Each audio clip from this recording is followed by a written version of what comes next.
The following is being brought to you by VerticalVet. Rethink your GPO.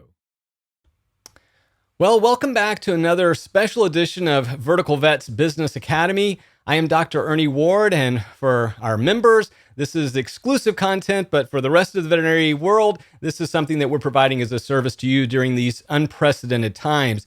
This is the fourth video in a series on COVID-19 Practice Preparedness, and today I'm really delighted to bring to you a friend of VerticalVet and someone that many of my colleagues are familiar with, and that is Dr. Karen Feldsted. And Karen is going to focus today on how can we preserve our revenues? What do we have to do if we do have to furlough or lay off employees? What are some of the cost-saving steps that we can and probably should be taking right now? And then finally, what about all of the federal stimulus packages that are rolling through? I would encourage you, VerticalVet members, and anyone who's interested to definitely check out our conversation with Jim Chikansky all about the federal stimulus packages. But today, we've had a little more clarity, and I'm sure that Karen will be jumping into that a little bit. So without further ado, Dr. Feldsted, thank you so much for joining us.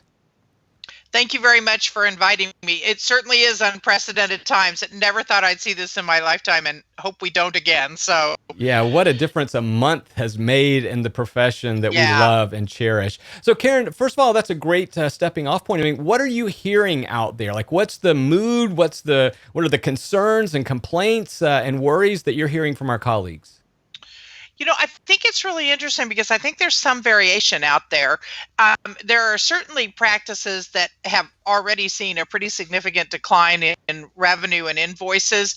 There are others that are holding their own right now. There are still some that say we're as busy as we usually are. I think some of that has to do with parts of the country. I think Texas is doing, where I live, is doing a little bit better than some other areas. Obviously, New York is extremely hard hit right now.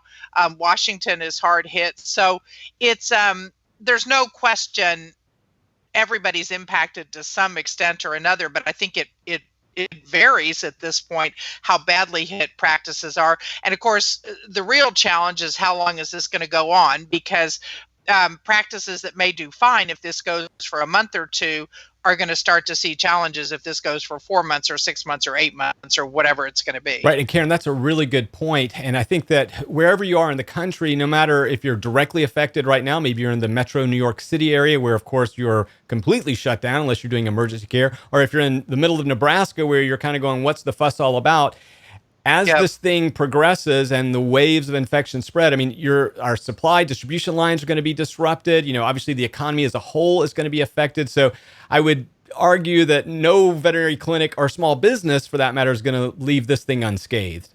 I think everybody's going to take a hit. It doesn't matter in veterinary medicine, outside of veterinary medicine. I mean, unless you're a billionaire, I mean, you'll take a hit too, but it may not be as noticeable to you, right? But I mean, I think the vast majority of us are going to take some kind of a hit. It's a challenge. It is without a challenge. a doubt. Well, I'd like to start the conversation off today probably with a topic that's on the minds of a lot of our colleagues, and certainly I'm fielding a lot of questions and you know, a lot of really worries, and that is the definition of essential businesses. Now, right now, about 2/3 or so of the country is in some form of stay-at-home, you know, where they're closing all non-essential businesses. By and large, veterinary clinics have been, you know, sort of categorized as an essential business with a couple of important caveats. That is for emergency, you know, care. And so, you know, Karen, I think that the fact that in some states we have been declared or mandated as an essential business, some veterinary clinics are continuing, you know, in fact, I just did an article like you did yesterday for NAVC where I'm hearing veterinary clinics say, we're doing nail trims, we're doing vaccines. Maybe you'd like to speak around that, you know, as we sort of start this conversation about what you can and can't, what you should or shouldn't do. I think it's a really interesting question. And I think we really have two things we have to consider here. One is, are we an essential business? And then what are considered to be essential services? So my understanding, and this changes constantly, and of course we've got 50 states and territories and the whole thing, and the rules and regulations vary amongst those. But there are some states where we've very specifically been declared an essential business. I think there are others where we may not be specifically listed as one, but we're being treated as one. My understanding is there's no state that is acting like we are not an essential business. So I think that's relatively clear cut at this point. I think the less clear cut piece is what are essential services and what should we be doing? And I think that's a very difficult issue to discuss. I think that's been mandated in some jurisdictions. So at least some guidance on that. It has not been mandated in other jurisdictions, and practices are having to make their own decisions there. And I think that's a tough one. And I think, like you said, you're seeing it all over the board. I think for the most part, we could agree that nail trims are not essential services. But if you've got a household of multiple dogs, maybe it is. I think that, actually, I'm really thinking about cats there when we talk about nail trims. I think what practices have to think about, and I feel practices have to make this decision themselves. They need to think about the service and the impact on pain and suffering in the pet. If they don't do the treatment, is that going to contribute to the pet's death? I think they certainly need to think about public health aspects. But the other piece we have to think of too is what's the impact if we provide a service? Are we using PPE that needs to be preserved for human health care providers? So I don't think it's a completely easy question to answer, and I'm not sure that it's the same answer in every practice. Yeah. Or in every part of the country. And I couldn't agree more. I mean, obviously, one of the problems with this current pandemic is we are a patchwork of rules and regulations. Every state has a slightly different spin on it. Some are more restrictive than others. So again, your results may vary. And then, of course, right, even by your locale, you could even have more further. So again, I think that for purpose of this conversation, we're really going to limit it to whatever you deem as emergency, as essential services, because we can't make that declaration or judgment for you. But, so we want to kind of keep the conversation not around, should I be vaccinating or should I be, doing nail trims, but more along the real preservation, actions that we can take. So that leads me to the next big question. And of course, I think most people have seen in the news now, the Congress has passed two major stimuli bills. And maybe you want to walk through just briefly what veterinarians should know about each one, the Family First Act, and of course, now the CARES Act. Yeah, and I don't want to try and go into the details because they're still being ascertained to some extent, but we're starting to see some really good guidance coming out there. I think there's a little bit more known about HR 6201, which is the Sick Leave and the Family Leave Act, simply because it was passed earlier. The CARES Act was just signed, I believe, on Friday, and we're just honestly starting to get information about what exactly that's going to look like. And yet, and here we are on the 31st of March, and it actually goes into act tomorrow on April 1st. Yeah, and we're still all kind of trying to get our heads around this.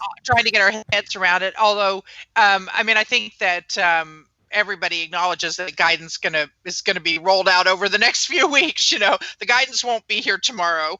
But HR 6201 is really mandating family leave and sick leave for certain kinds of businesses, smaller businesses, with the idea that you're going to get some tax credits to help pay for that. The probably more significant package, or at least of financial help to practices, is going to be the small business loan portion that's coming out of the CARES Act. And right, so there's some very significant loans that are available to practices. While technically they're called loans, if you meet certain requirements in how you use the money, if you maintain payroll, maintain the number of employees from a test period, the test period actually being in 2019, then that will be a grant, essentially. So, that's a really nice program. Absolutely. And I think it's a program that's going to be very, very helpful. Now, it's, that program is in place for essentially 8 weeks. This isn't a program that's going to cover,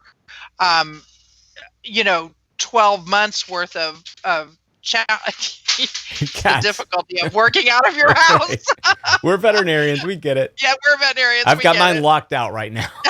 I probably should have done that.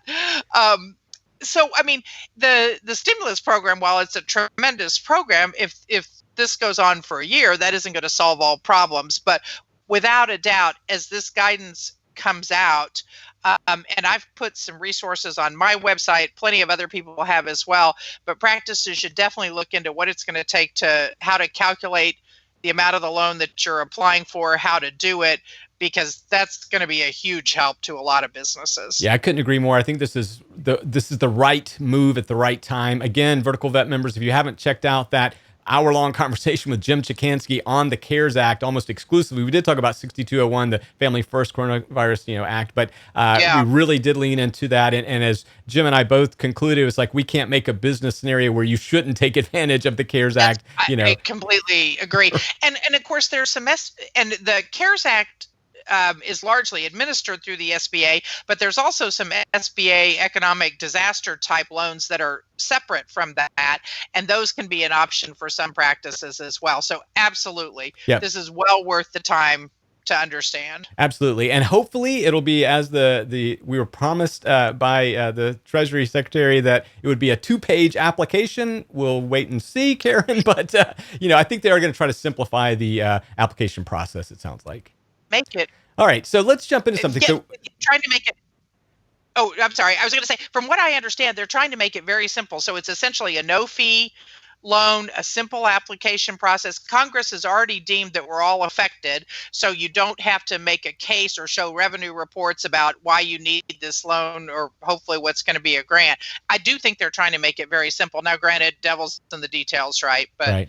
And even things like independent contractors, gig workers, self-employed are going to be, it sounds like going to be able to apply for this. I'm certainly looking at it as well. But, if you're an independent contractor veterinarian out there, a gig economy as some people refer to it, then definitely want to check it out. But Karen, let's roll it back now to the managers and owners part of the conversation that I'm so, eager to get to you about. And that is, what are the cost-saving steps that every veterinary practice should be looking at today? I mean, I know that, this is really your wheelhouse, but so walk us through like some of the things that you think we should be paying attention to when it comes to expenses, because obviously if we're spending a lot of money during this time, that's going to adversely affect our profitability, and because we know that revenue is going to take a hit. I think right now, and I think I'd back up a little bit before we even talk about expenses and talk a little bit. Obviously, we want to preserve revenue as much as we can within the legal and moral restrictions that we've talked about earlier. So what are we legally allowed to do during this time? And what do we think is ethically appropriate to preserve PPE for human healthcare providers, to protect our staff, to protect our clients? So every practice has to make that decision, but obviously, want to keep revenue coming in.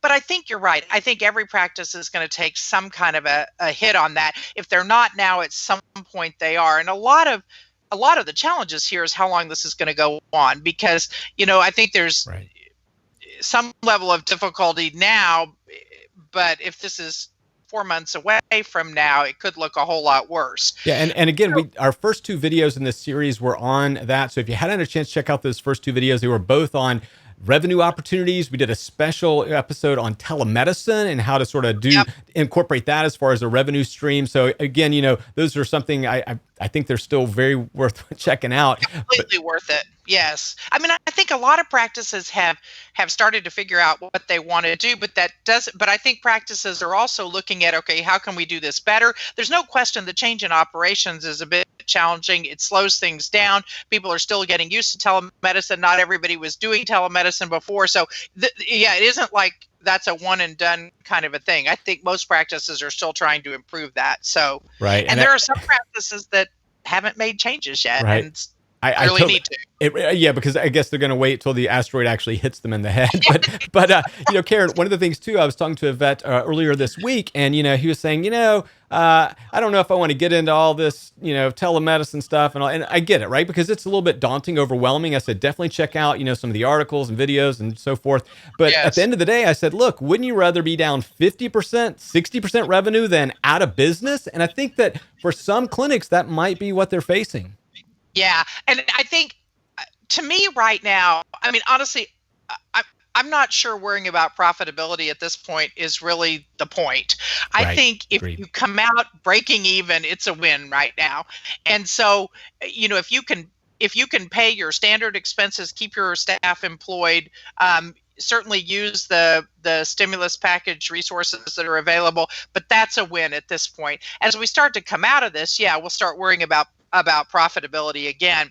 So a couple of things before we start talking about expenses. One, if you are currently bringing in more revenue than you are spending on expenses, save it.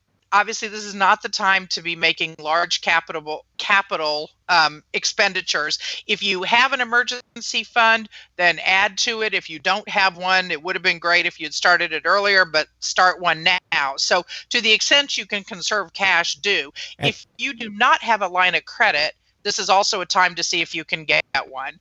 Brilliant. Karen, let me just jump in there real quick, because also one of the tactics that I would encourage you to explore, you may qualify for mortgage or rent delays. So there's a lot of programs that are Absolutely. happening right now where you may get 2 to 6 months of deferment without any effect of your credit line. So just again, Karen, I think that what I'm really encouraging practice owners everywhere, business owners everywhere, is to look at what's available, because we haven't had these types of resources historically available to us during these. I mean, when the banking crisis occurred, small businesses were largely left out. This is a different story.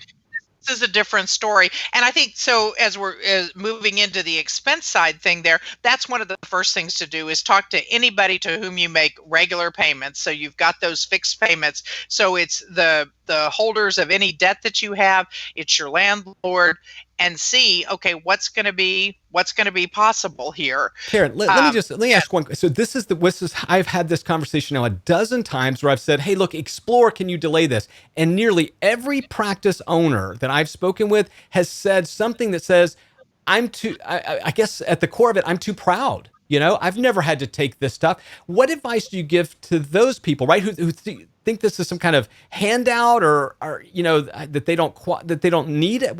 You get the sentiment, right? No, I do get the sentiment, and I think a couple of things. When you're asking for a deferment, you're not asking not to pay. You're asking for it to be deferred until times get better. So I think that's important to remember. You're not trying to wiggle out of your obligations. It's just simply we're trying to preserve the business, long term. I think part of the reason that this is so important is you may be doing fine now and able to pay your rent now, able to make your loan payments now, but 4 months from now, that story may look very different. So you may say, okay, I'll go ahead and make them now, but I want to have something in place in a couple of months if this doesn't look nearly as good as it did. This is an unprecedented event. I mean, who ever thought that we would see something like this, that it would change as rapidly as it did?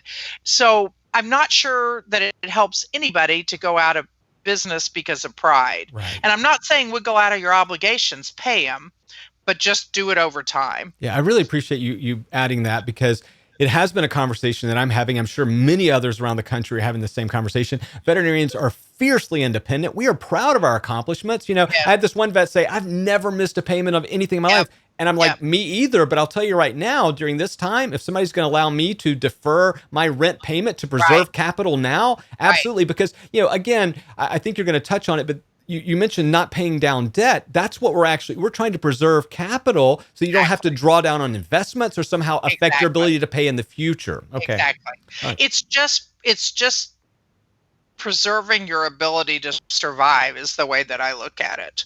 And anything that helps with that. And I really think what most small businesses, veterinary practices, obviously part of that, we're going to do a bunch of different things. We're going to look at the loan/grant options available from the stimulus package.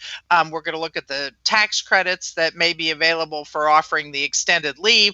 We're going to say, can we get deferment on some of these fixed payments, and can we cut other expenses? So And give it's us going some. to be a combination. Absolutely. So what are some of those other expenses? I mean, Yeah, obviously human resources and inventory right. are big Right. ones. Are the big ones. I mean, I think it's a great time to look at inventory control, because for all that inventory control gets talked about a lot in any kind of management seminar that you go to, or magazine that you read, or webinars, or whatever, there are still a lot of practices out there who are not managing their inventory as efficiently as they could be. This is a great time to look at it. Particularly if your revenue's down and you got some people with a little bit of time. And what you're really looking for is, how much stuff do I have to have on the shelves at any given time, and how much am I paying for it, and how many options do I have to have when it comes to, say, flea and tick products or heartworm prevention. So inventory, because it's such a big cost, is a great one to try and reduce at this point. Staffing is the other one, and that's a challenge because we're trying to balance. Nobody wants to furlough people, lay people off, terminate people, whatever, because a lot of the people that work in our practices are living paycheck to paycheck. I mean, they're certainly not billionaires. And so, that's where the loans, the payroll protection plan coming out of the stimulus package is going to be so valuable. And part of actually the only way you can convert that to a loan, to a grant, is if you essentially preserve the number of people you have working in your practice and their amount of payroll. It's not 100%, but that's essentially what it says. So Right. those stimulus packages are meant to keep people working. Yeah. In fact, you have to, I think it's 90%, and they've got a couple of different periods you can qualify, but you've got to maintain 90% of your current payroll for all I intents actually and think it's purposes. 75 was what I read, but this is part of what's getting the guidance is coming out. So I mean, there's a little bit of a leeway there, but the point is, keep people working. Having said that, you can certainly postpone raises. You can not fill positions you were hoping to fill. If there are people that voluntarily want to take time off, that's great. So you kind of work with what you have. I mean, it's certainly possible we'll hit a point where layoffs are inevitable, and there's certainly practices laying off people now. If you have laid off people, there's some provisions within that stimulus package that you Right. can bring people back, include them, et cetera, et cetera. So again, another reason to look at that. Okay. So obviously, laying off is sort of that last resort. But Yeah. do you have any advice? I know we talked with Jim Chikansky, another CPA type person and a human resources, consultant, and owns a business that does that. And he gave us a little bit of advice. But what advice do you have? Like, if you're forced to lay off people, are there any sort of guidelines that you would offer practitioners out there, I owners? think you do want to understand in your state what's the unemployment situation, because how you do it, and I'm not even going to try and address this at individual state levels, may impact their ability to get benefits. And so you definitely want to understand that. I think just having some knowledge in your state of what resources are going to be available to employees that get laid off or have their hours reduced is helpful. I mean, I think this is a terrifying time for anybody, but I think it is more terrifying if you're a hourly wage employee who makes $40,000 a year than if you're a practice owner who makes quite a bit more than that. And so being empathetic to that and understanding what local resources are available and what the unemployment situation is in your state, so you can provide some of that information, I think is critical. I heard a story of a business outside of veterinary medicine, a very large business that terminated a bunch of people via email. I'm like, Wow. that's nice. Right. Right. And So, Macy's laid off 100, or, the company that owns they're Macy's, big, but yeah, 125,000 people yeah, in one yeah, swift yeah. One fell strike of the swoop. pen. Uh-huh. Wow. So Yeah. again, this is going to be reverberating throughout. So let's Yes. talk a little bit about the okay, so cutting expenses, and I want to dig down just a little bit more, but let's maybe make a couple of predictions. Like, I think that the reason that this is so urgent, that you should be looking at this aid, that you should be looking at how we can contain and maybe reduce expenses, is because by all predictions, this is going to last quite some time. I mean, I just sat in on a Goldman Sachs call last week. Yeah. They were calling for 5 quarters before we got back to sort of positive GDP Right. growth. So this may be a long siege. So Karen, again, sort of plant the seed for why this is important and what you expect, maybe through, the second half of the year. Um, my crystal ball, unfortunately, is broken. Nobody's got that crystal ball, No, but right, but exactly. preparing for the No, worst, I so think you're right. Absolutely. I mean, I can't see how anything's going to change in a couple of months at a minimum. right. So, um, we are getting down to cutting every single expense that doesn't have to be made. And this comes back to what we were talking about earlier on getting some deferrals on loan payments and on rent and that kind of stuff. You may be okay now, but if you can get those deferrals and put that money into an emergency fund, into a cash reserve account, you may need it 2 months from now, or 4 months from now, or 6 months from now, or whatever. So I think it's deferring everything that you can on payment and cutting everything that you don't absolutely have to spend money on. Okay, so what about things like taxes? Obviously, there's been a lot of talk about potentially delaying some tax bills. I mean, are you hearing anything, or what advice do you have for vets as Well, far as? and what's kind of funny is that the corporate deadline for tax filing is March 15th, and really this hit badly after that. So most everybody, unless you either filed it by March 15th or you have an extension, so you're good on filing for a number of months there. The personal tax deadline, which of course, as everybody knows, is April 15th. First of all, they extended the deadline for filing, but you still had to pay your taxes, and then they extended the payment deadline as well. So both of those are July 15th at this point. One has to think that if this is still looking terrible in July, that may be extended again. So that gives people some breathing room on taxes. If you talk to your lenders and your landlord about deferrals of those payments, that gives you some extensions there. You now have payroll. If you can get the stimulus loans, then that helps with payroll. And then you're really talking about direct costs. So lab costs, drugs and medical supplies, which you should cut to that should fluctuate with revenue. So if you don't have as much revenue coming in, you shouldn't be spending as much on those things. I don't know, for those that have lab contracts and are supposed to do a certain amount of business per month, I don't know how some of the labs are reacting to that. Actually, have you heard anything? No, I haven't. That's a really good point. In fact, I'm taking a note to inquire about that. Me too. I was like, I need to go ask about that, because some of those have minimum amounts that are supposed to be spent per month. Obviously, not going to happen if we're seeing less revenue. So I think that's another one to talk to your lab provider if you have one of those contracts that requires a minimum amount per month. But on the variable costs, like the lab and the drugs and medical supplies, those should go down automatically if your revenue goes down, assuming you're managing them appropriately. And that's certainly worth spending your time in that area. Yeah, and again, the hidden costs, like the little things we forget about, your insurance. Now's a good time to look at those types of policies. Your credit card fees. I mean, it sounds silly, but now I don't know. I used to be accused of trying to save a nickel, but in a time like this, you're going to appreciate it. That's exactly right. I mean, those are the kinds of things that when I usually talk with people about, it's like you should be price shopping insurance costs, credit card fees.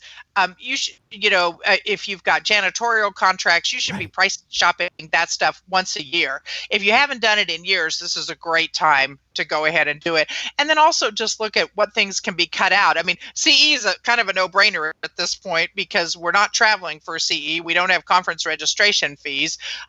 We're doing it electronically. So, but that's a relatively small cost in most practices as well. But looking at every single cost and saying, do we really have to do this now?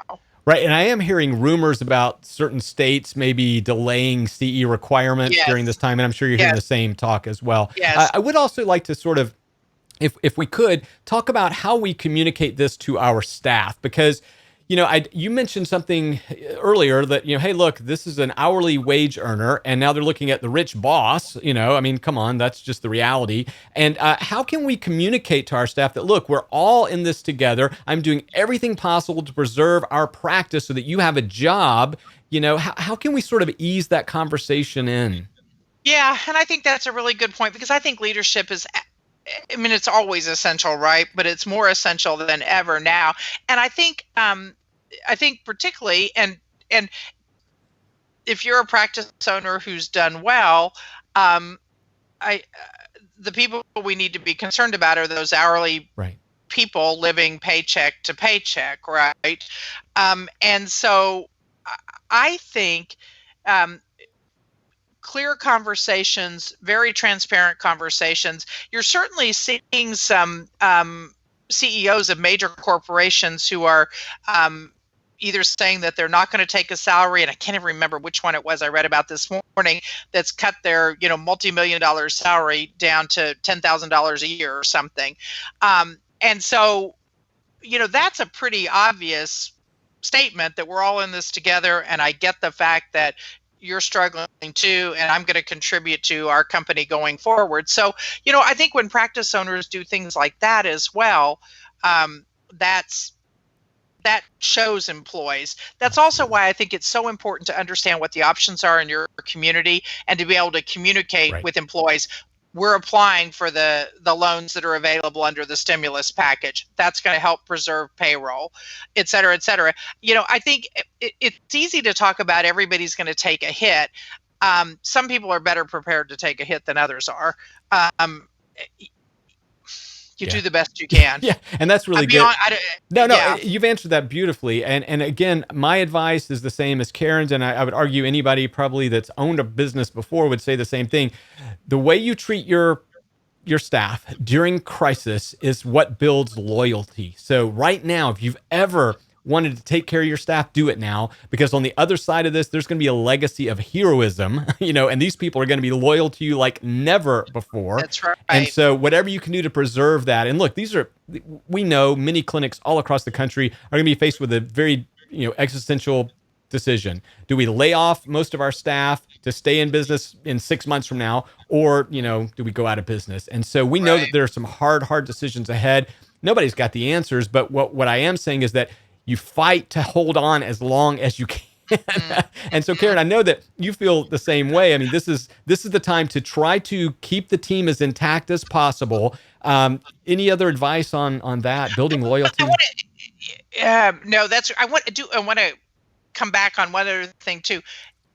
The old, the old rules of aiming for profitability, I don't think they apply right now.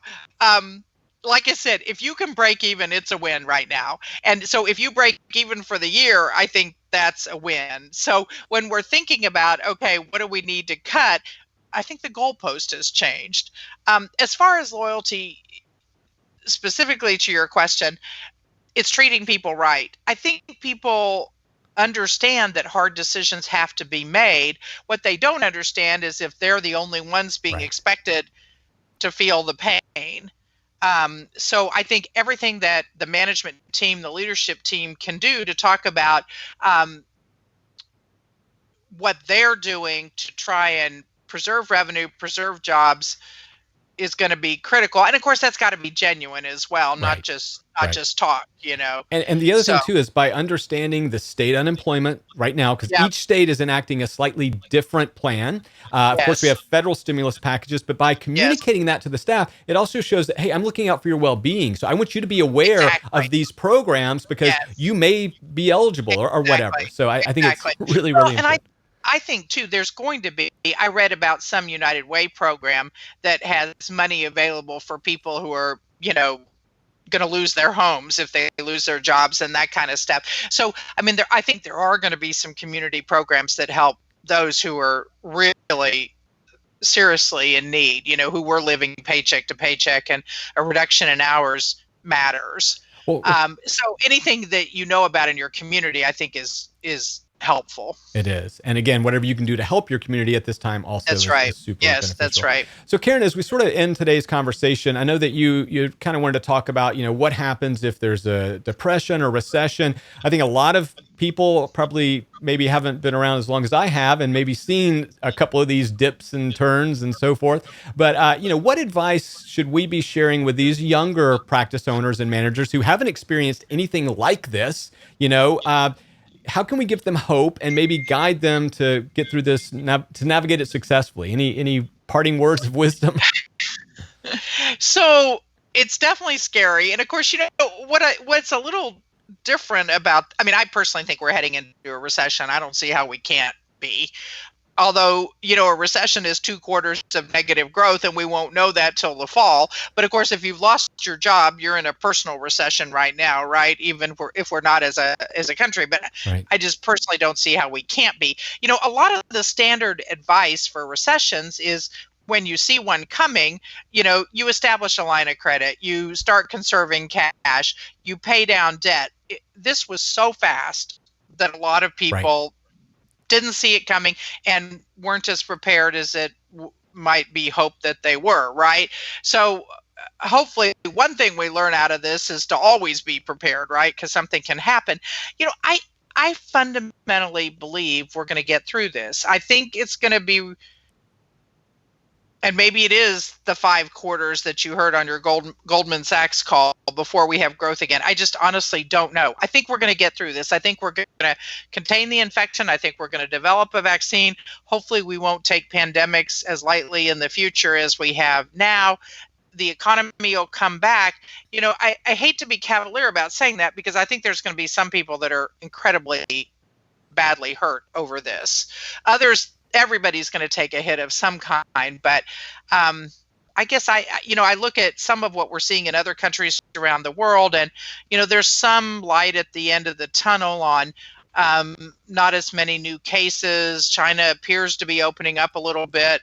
That's not the be all and end all. Certainly, we got a ways to go here, but I think people are resilient. Some of the stories that are coming out of this about, some small company is 3D printing masks, Right.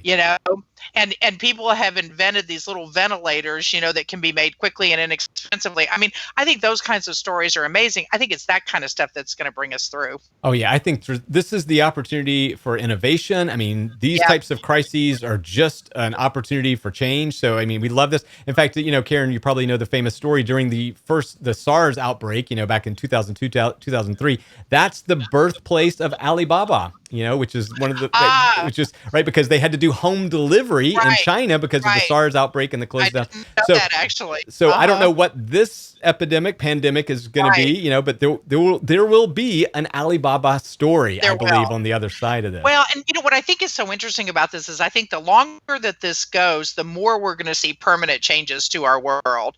I do think, I do think this could be the making of telemedicine. Practices start to feel, not everybody's a fan of telemedicine, and I get that. There's some legitimate issues, but are going to start to see, how could we really make this work? And that may be one of the permanent changes we see in our world. I think if this were magically fixed in 2 months, we probably won't see as many permanent changes. I can't see that happening in 2 months. I think our world's going to look different, but don't totally know what that means at this point. Yeah, some of these changes will stick. Some of these behaviors will be advancing forward as humanity. I think that, there's a lot of things we'll reflect on. I personally am incredibly optimistic because I think that millions and tens of millions of people are working at home right now, and they are the ones that have dogs and cats are having a different level of stress relief, and Yes. enjoyment than people that don't. So I actually, Yes. and we're seeing all around the country the surging interest in fostering. So, like, I Yes. think for us, if you can make it through this, the other side is looking pretty bullish. I'm again, obviously No, don't want to be I Pollyanna, agree. but Right. No, I think it's going to be painful to get there, but I can't believe we won't get there and that right. things will be okay in the end. And if ever Is there's been a resilient bunch, it's us Yeah. veterinarians, us veterinary Yeah. technicians, because we can Absolutely. duct tape together anything That's and make a right. rocket ship to Mars, right? So, Exactly. so, Exactly. well, Karen, it has been a real pleasure talking with you today. Obviously, there's still so much that we don't know about this current pandemic, but I appreciate you offering some insight, some great advice, and a little bit of hope there. I really appreciate that. Thanks for having me. Well, Vertical Vet members, this is the kind of content that we are proud to bring you. Obviously, we are trying to help all veterinary clinics survive this unprecedented time. Again, it's sounding like a cliche now, but none of us know what to expect. None of us know how to handle it. So we are trying to form a community of like-minded individuals who can share best practices, ideas, maybe even be a shoulder to cry on, but we want to come together. Again, if you are interested in Vertical Vet, check us out, verticalvet.com. We also have even more intimate groups called our Platinum groups, which are groups of practice owners and practice managers from all over the country, usually groups of 8 to 10, and we meet once a month and we talk about what's working, what's not working, our challenges and our successes. So if you're interested in applying for a Platinum group membership, also hit us up at verticalvet.com. Again, it's been my pleasure to bring with you Dr. Karen Feldsted, pantherati.com. Just a wealth of information, and really appreciate her bringing her experience and expertise today. On behalf of Vertical Vet, I am Dr. Ernie Ward. Stay safe. Give your pets a hug from me. Bye.